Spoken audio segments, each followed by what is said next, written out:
Welcome back, venturers. It's time for another discussion about VNs. I am Emar, and together with Tauros we shall discuss a topic that is both cold and hot. Tsunderes. But before we begin, I need to make something clear, Tauros. Don't misunderstand. It's not like I want to hear you from anything, but please tell for our viewers, what is a tsundere? Did I say something wrong? I don't understand why you suddenly seem so upset at me. No. Yes, Tsunderes are a classic element of certain characters in anime-adjacent works, anime series, light novels, and in this case, visual novels. Now, although pretty much everyone is familiar with the idea of a tsundere, first, about the definitions. It is a character who is, I guess you could say, outwardly violent or irritable, who runs hot and cold, alternating between two distinct moods.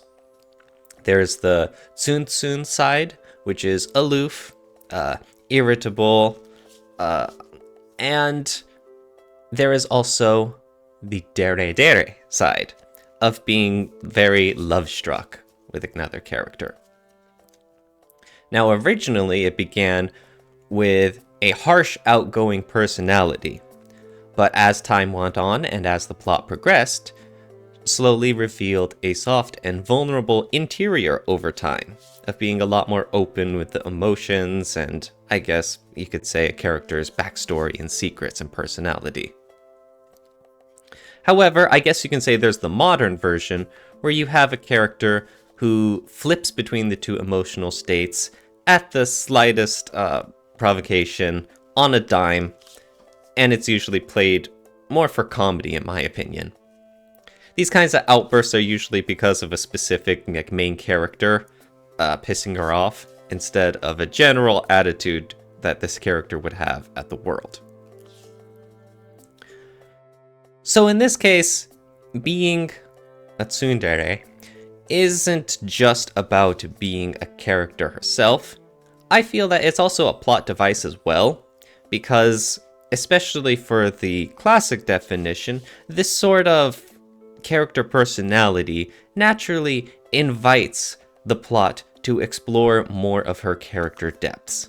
It's the idea that yes, you have someone who is prickly towards the outside world, but it's for a reason, and if you can understand those reasons and examine the character more, there's hidden depths to this person.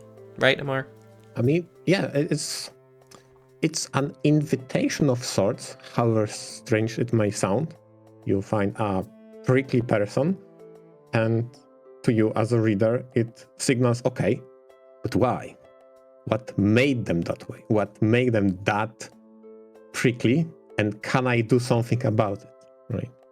Mm-hmm. And in certain aspects, that the approach that often tsunderes have, meaning embarrassing straightforwardness, I would say, because they often try to, however it works, say, don't misunderstand, and then trying to clarify.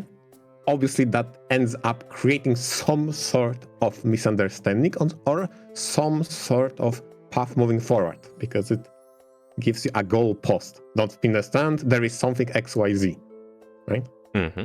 And this stands in stark contrast with my least favorite drama and plot point is whenever the story progresses by characters not speaking. And not speaking creates a misunderstanding that they assume something and then the rift starts, right? So that's the one I hate, a drama that is all born by not speaking and could easily be solved by just two characters talking. And tsunderes are the reverse of that. They do talk, but the way they talk is insincere. And it's up to the viewer and some case to the protagonist to uncover why. That is an interesting word to use, because truly, is it insincere to have a tsundere character who is outwardly prickly against the world? Are you saying that now, Are you saying that this is just some kind of front and that's not their true personality? It could be. Or at least they claim to, for example, hate the protagonist, even though deep inside they would want to like them. Even though in this particular moment, maybe they are on the Aloof side and maybe don't care and even hate his guts, for example. Mm-hmm. But maybe there is an underlying reason and I use desire to not be that way. I mean, it depends from character to character, but more often than not, it may end up being an insincere statement. Okay. It's the thing I'm harping on is the idea of it being fake, which is I don't necessarily believe, even when that's, portrayed against the world for certain reasons. I think that's still just as much a valid part of a character's personality and behaviors and attitudes, instead of an idea of, oh, I'm wearing a mask and no one can know how I really am, all tortured soul on the inside. It can go both ways, honestly. Okay. It could be that it is insincere, and it could be that in that moment it was actually sincere, and that character will change over time. It goes both ways.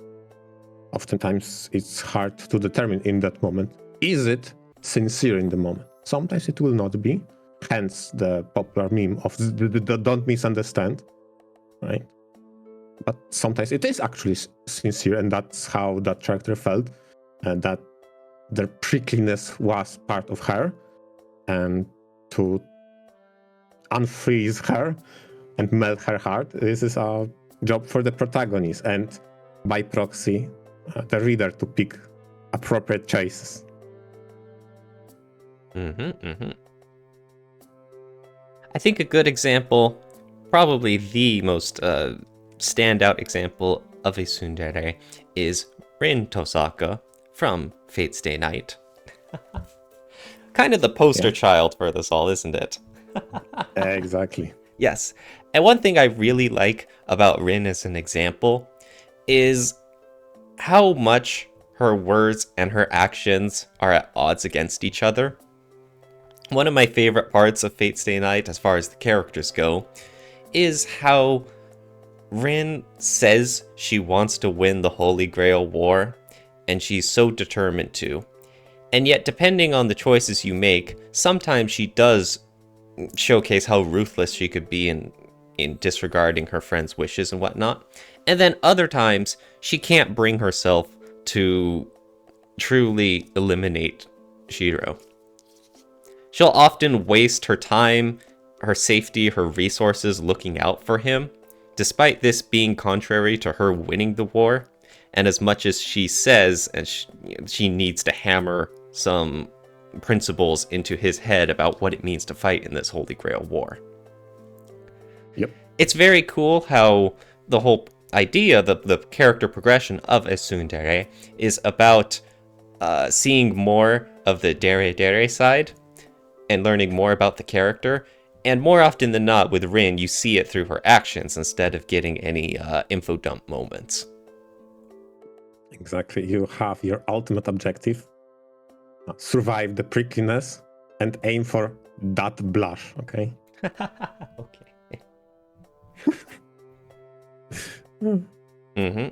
So honestly, Rin is definitely one of the I guess you could say classics, a first really big example of a tsundere heroine in the visual novel sphere. And I think it's very much deserved. I think there's a lot going for her. Also because of the unintentional comedy she brings. Speaking of which, I did want to mention that really quick, is that tsunderes are also great for blending into a story, because you can feasibly do comedy segments with them and drama segments as well. and a tsundere character would fit right in for both environments. Yeah, exactly. I was going to say that a lot of the times Rin's stun front is more about saving face and grace rather than hardcore, I don't know, prickliness or maybe even violent outburst. A lot of the time she's embarrassed to not live up to the Tosaka standards. Mm-hmm. About not fully committing into being a heartless mage who, Exactly. only exists for finding the root and knowledge and studying.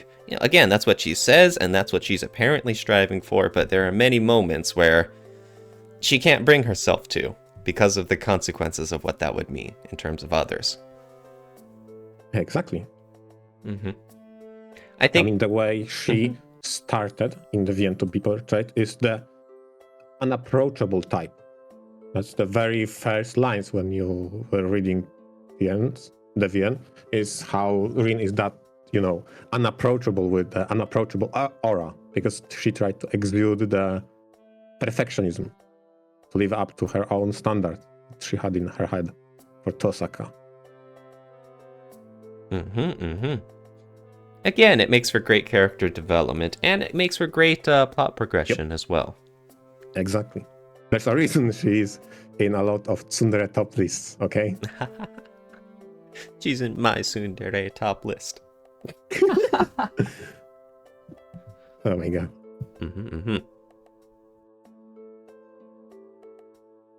But we have more examples. So for the next one, we've brought forth two different titles. So Muwlów is another classic, with Chizuru being the part of the main cast that is associated with the tsundere trope. And the other title we brought for discussion, the Doki Doki Literature group, with another character from there being tsundere. And now, obviously, I'm saying that out. What was her name again? Natsuki? From Doki Doki. Natsuki, yeah, exactly. I mean, for me, I don't remember Doki Doki Literature group specifically because at some point it was all about Monica, okay? Yeah, the other characters went to sidelines. And for the Muwlów, how can I say it? Only the Muwlów Extra had a typical routable storytelling. Later in the series, in the trilogy, it is more focused on the overall narrative than the character-focused routes. So it's a different beast altogether. Although, in my opinion, Chizuru is a very interesting case in which I really like her route more so than her character itself. Because I think that route delved into a lot of interesting aspects. And Chizuru wasn't on my top 10 list, so let's say, of the characters from either Tsunderes or Muwlów. And her route was actually really interesting. One thing I like about both of them is the relationship that they have with a different character. Not just necessarily what you would expect with, the main character, but you have Chizuru and her frenemy sort of relationship with Ayamine, and then Natsuki as well with Yuri. And both of them also get to highlight some more about the Tsunderes' attitude toward the world, about the slightly harsher treatment of others, and then you have someone who bounces off of them particularly well. And that makes for a lot of interesting exchanges that reveals more about their attitudes and, I guess you could say, treatment of others around the world. And it's also really funny seeing a serious tsundere get all riled up. That's funny for both of them. But I think these are just two good examples of how a supporting cast, not just their relationship with the main character, also adds a lot of fleshed out characterization to both of them. Absolutely, I agree, because for Chizuru's example, as you pointed out, she had that frenemy dynamic with Kei, and definitely you saw the prickly side, but in a completely different context than directed to the protagonist, right? Exactly. And unlike with the protagonist, where your outcome, let's say your goal was to see that blush, with the K, you wanted to see Chizuru develop to such a way that she will accept her as the frenemy of sorts. There's a lot of opportunities for the plot to explore some of the ways in which they express themselves. I guess you could say it's another avenue for seeing that dere side. Yes, exactly. Exactly. I just think it's very nice seeing character relationships, not just with Tsunderes, even though that's what we're focusing on, but just all the different ways, all the different perspectives that can showcase a character's depths. Mavlov is actually a funny case because an aspect of Tsunderes we didn't brought up is the approach to the prickliness to manifest in a violent sense, right? And in case of Chizuru, that violence was way more verbal than physical. Whereas, to contrast that, the childhood friend character was the physical violent sort. Well, slapstick, right? But yeah. Obviously, played for laughs in a slapstick, but you see my point, right? That means it's not about the violence manifesting from Sumika, for example, that makes her... No. It's her prickly approach and very thorny rose talk with the protagonist and how she treats him. That makes it a tsundere. I guess, like you're saying, the difference between, a character slapping the main character, all kya, or the difference between slapping the main character and go die. yeah. Milky drill punch. Oh my gosh. All that jazz. I still remember that. Yep. But yes. Now, what about a title that has a whole bunch of tsunderes, Amor? Oh man, that's a title I prepared for this discussion. Holy crap. Grisaya. So I went ahead and prepared Grisaya because honestly, I wanted to talk about it ever since we made the character trait tier list with August Halo, okay? Because that was the first time I really opened up how maybe unserious I was in thinking about those traits compared to you guys. You were definitely more passionate and prepared on that front, okay? But at the same time, whenever we talked about modern tsundere, I had in my mind the biggest and grandest example of them all is the Michiru from Grisaya. Because she is tsundere in a way that exaggerates tsundere's ideas and idolizes to the point of absurdity, at the same time following the modern tsundere trait of being flippant, very flippant, to the point of being the joke character. And in my opinion, in all the games that tsunderes, in my opinion, work, but honestly, other characters as well, is how they vibe and gel with main protagonist. In this case, with Yuji. And for those two characters to have a very good vibe, it is very important, okay? It's very important that Michiru is very, very, very stupid. She's very stupid. How blunt. And Yuji is very smart. And that dynamic is just perfection. Because she idolizes the concept of tsundere to the point of Yuji being in a position that can easily manipulate that and makes for hilarious exchanges. Like you mentioned, with the whole idea of a modern tsundere is how flippant they are in switching back and forth. And that's the sort of thing that lends itself great to comedy bits, like where you said where the main character is super smart, so he knows exactly what buttons to press to get a funny reaction out of her, right? Exactly, yes. Now, what is, in my opinion, working also in favor for her own route is how unexpectedly you can sell a drama out of nowhere. On a character that seemingly is slapstick, you can make the main protagonist lower his guard and then unexpectedly uncover something way deeper than that. Whether or not it is something to cover a vulnerable side, I'll leave it to all those people who have yet not read Grisaya to discover. But I felt that's very compelling mechanism of someone who has a very good vibe and a grasp of how to handle that other tsundere, and she plays along. And slowly and by surely, they develop in that way. Like a lot of emotional hand, maturity involved. That's what you're saying, to handle them? Yes. I'm being careful not to spoil too much. Oh, sorry, no. But there is a development that is very endearing, how you read how both characters accept for what they are, and Michiru accepts that maybe being tsundere and worshipping tsundere is not a solution to everything, but at the same time, she's true to herself. Yeah, I felt like that's actually a really cool approach.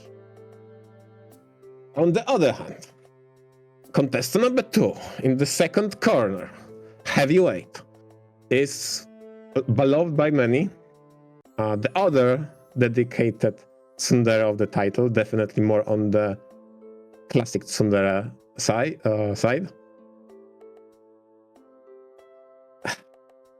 And now obviously I forgot what was her name, because she's complete trash. I really don't like that character. Okay. No, Emma. Sorry to our listeners who love. Oh my god. Oh god. Oh, this hurts. I have no idea what you're talking about, but I feel the stabbing knife of hatred piercing my heart. How could you? You know, I'm sure there are always fans of every character in a VN out there. Wherever you are, one single fan who may be listening to us, I believe in you. Don't let Amar drag you down. No. You need to be enlightened, and that character was complete doo-doo, okay? Gosh. Yumiko, yeah. It was something on Y. Yeah, Yumiko. No bueno. Oh my gosh. No. There's level of physical violence she manifested for no good reasons. I was like, no. This is no bueno. Go away. Give me more Michiru. Oh, only because of the slapstick comedy? I don't know if I could call it slapstick if some person has an intent to cut you with a knife, but okay, if that's a slapstick to you, it can be. Help, okay? Of course. Or wait, when you mention a knife, well, is it more of the scary route of a yandere, for example?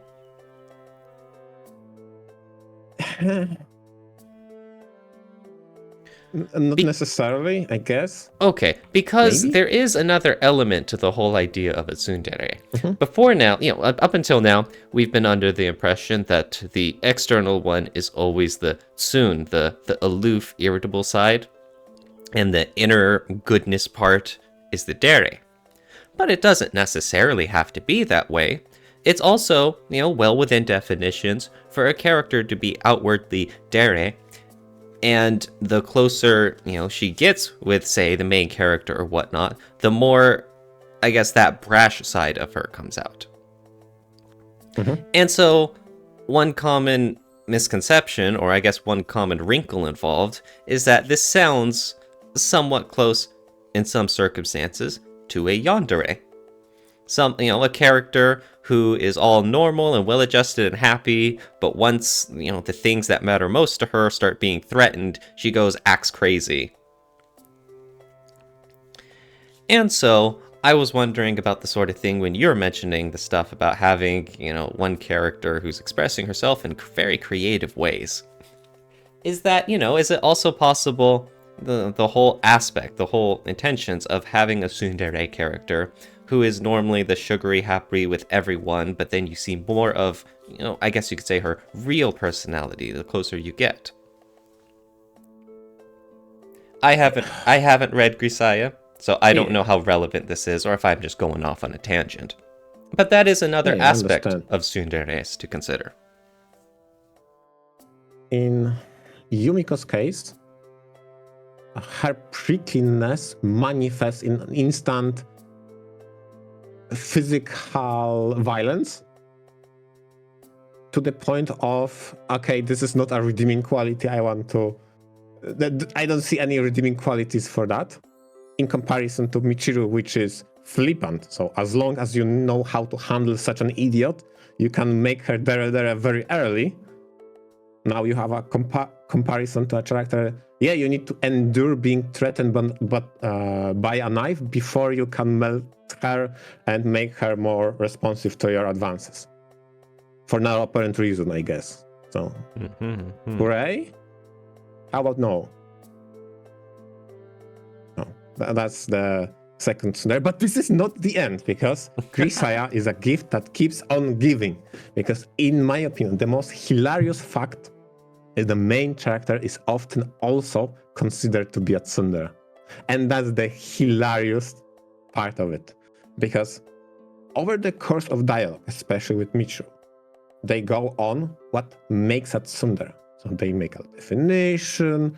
Tsundere is a person that when says you don't misunderstand, this is an opportunity to misunderstand. And if she doesn't want to tell you to do something, you have to do something. And they go over and over and have those funny moments and quips. And someone points out, wait a moment, Yuji, but you aren't serious. You often are playing hard to get, cold, detached. Are you a tsundere? And that moment of hesitation when he calmly calculates, wait, I have way too many traits of those, and has that crisis of identity. Because yes, he does work like that. He does approach people coldly and prickly at times.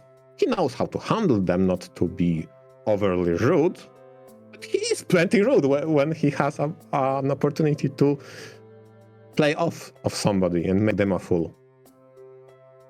And if you think about it from the other perspective, so you go onto heroine's route, protagonist himself also opens up to the other character, which is a tsundere approach. If you start the route and end up being more dere than you started Tsun, that's the development of a tsundere, which also applies to the protagonist himself. Like, what? That's actually hilarious. Exactly.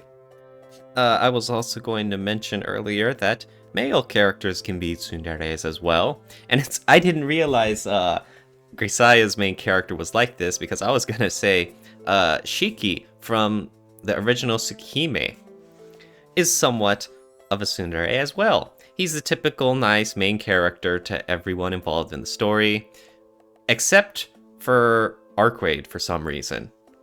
Whenever he's with Arcade, he kind of gets pretty snarky and kind of mean to her. And she laughs along with it, and they have a good dynamic and all. But again, that's another example of surprisingly a main character being that dere to everyone, and then specifically to Arcade, soon. So yes, it's not just limited to heroines as well. There's plenty other characters, plenty other reactions as well, to where, if the author wants to, there's a whole lot of avenues that a tsundere character can travel down, in many different ways for them to express themselves. There's a lot of possibilities with such a classic character archetype. Yeah, and a slight tangent, and just because I'm reading Mushoku Sensei, a book right now, but there was a funny example of a tsundere grandpa that I just freaking loved. How violent he is with words and sometimes threatening action, but how nice he is to people who deem worthy. In case relatives, and in the case of that book, a protagonist won him over. And there was a segment in which protagonist had a very emotional speech of acceptance of being welcome to a family, to take care of someone like him, who always felt like outsider, that melted the grandpa heart. And he said, fuck it, we go to war, bring me my horse, let's go. Like, what the fuck? Exactly, the whole idea that of one like person. Yes, the main character winning them over. Yep. I think that's at the I'll heart. make him the house of this aristocracy. Let's go to war. Fuck it. Let's go. I love that one. So yes, it can apply to male characters as well. Exactly. So yes, it's been a very interesting topic, and there's been a lot to it, and I feel like even then we're only scratching the surface of what Tsunderes can bring to stories and what they mean to all the fans as well. Yeah, but we would be remiss if we didn't say the most important question, right? Tauros, what are your favorite Tsunderes? Oh, we'll have to make this quick. Again, in the rare male example, there's Gensan from Majikoi. He acts all tough and gruff towards the main character and all the friends and people living in the dorm, but he genuinely cares about everyone involved. He's just way too proud to admit it to people's faces. He always has to just conveniently be helpful and grumble the whole time while he has to cover for them. But seriously, he does care. He just doesn't have a good time expressing it. And I think that's at the heart of what being a tsundere is. Yep. And for you? Well, I think we established that we have mid Tsunderes in form of Chizuru. We have complete Garbo in terms of Yumiko. We have God tier Michiru. But I think Michiru might actually be the only modern tsundere I really like. I think when it comes to tsundere-ness, I prefer the classics. But Michiru is the one exception I really vibed with. But speaking of classics, it has to be. It is Kat, it is Maid, it is Tsundere, it is Azuki from Nekopara. It has to be the best, okay? No question about it. All right, cheers to that. Exactly. Awesome. All right, everyone. Yes, thank you very much for listening. Let us know what your favorite tsunderes are in the comments below if you want to. Exactly. Thanks to all our listeners, and VNture out. VNture out.